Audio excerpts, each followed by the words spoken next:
لما القتل يبقى أسهل من العتاب في جريمة المعصرة 2023.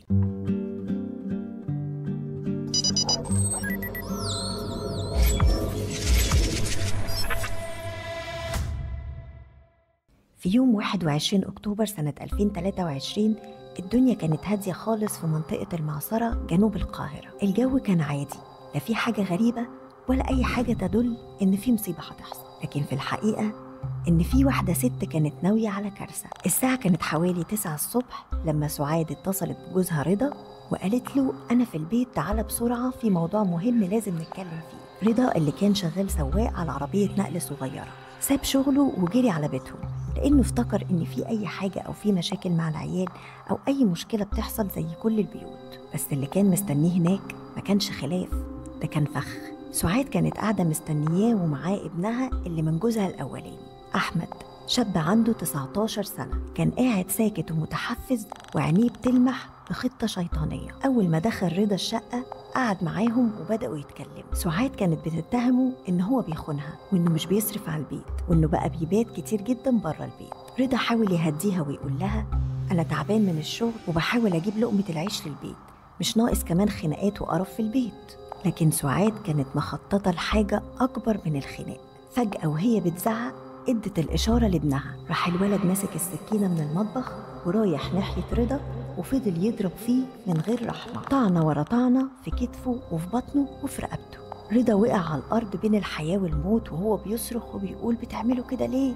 ليه بتعملوا كده؟ لكن محدش رد عليه. وسعاد كانت واقفة بتتفرج وهي مبسوطة جدا باللي بيحصل وبتقول لابنها اوعى تسيبه ما ترحموش، خلص عليه. وبعد ما خلصوا عليه افتكروا ان هم لازم يخفوا الجثة. جابوا شوال كبير ولفوا الجثة فيه، وبمساعدة حد معاهم جار ليهم اقنعوه ان هو يساعدهم، معرفش ازاي. خدوا الجثة وراحوا على مكان مهجور قريب من ترعة في اطراف المعصرة ورموها هناك. وبعدها رجعوا البيت وكأن مفيش اي حاجة حصلت. بس في اليوم التاني الدنيا اتقلبت.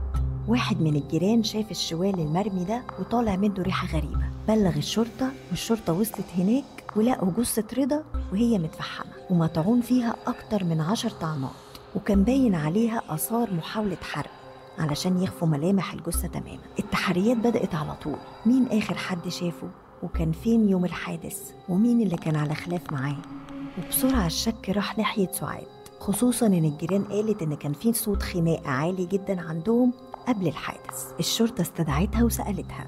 في الأول أنكرت وقالت إنها ما تعرفش حاجة، لكن تحت ضغط بدأت تنهار واعترفت بكل حاجة. قالت إن رضا كان بيهينها ويشتمها وإنها زهقت من العيشة معاه، وبعد تفكير قررت إنها تخلص عليه وتجند ابنها معاه في الجريمة. أما أحمد ابنها أول ما اتقبض عليه انهار واعترف على طول، واعترف إنه هو اللي طعن رضا وإنه عمل كده علشان أمه كانت بتعيط كل يوم تحكي له إن جوزها بيذلها. لكن النيابة كان ليها رأي تاني، الموضوع مش دفاع عن النفس، ده قتل مع سبق الإصرار والترصد، خطة كاملة فيها استدراج وفيها طعن وفيها إخفاء للجثة. تم توجيه تهمة القتل العمد لسعاد وابنها وتم حبسهم احتياطي على ذمة التحقيق، والنيابة طلبت الإعدام ليهم، والقضية اتسجلت تحت اسم جريمة المعصرة، قتل زوج بتحريض الزوجة ومشاركة ابنها. القصة دي بتورينا إن الكبت والغضب لما بيتحول لنية الأذى ممكن يوصل للدم، وإن لما الأم تزرع الكره في قلب ابنها ممكن يتحول لقاتل. الجريمة دي مش بس ضد شخص، دي ضد الإنسانية كمان وضد الأمومة وضد كل معاني الأمان. ودي كانت قصة جريمة المعصرة.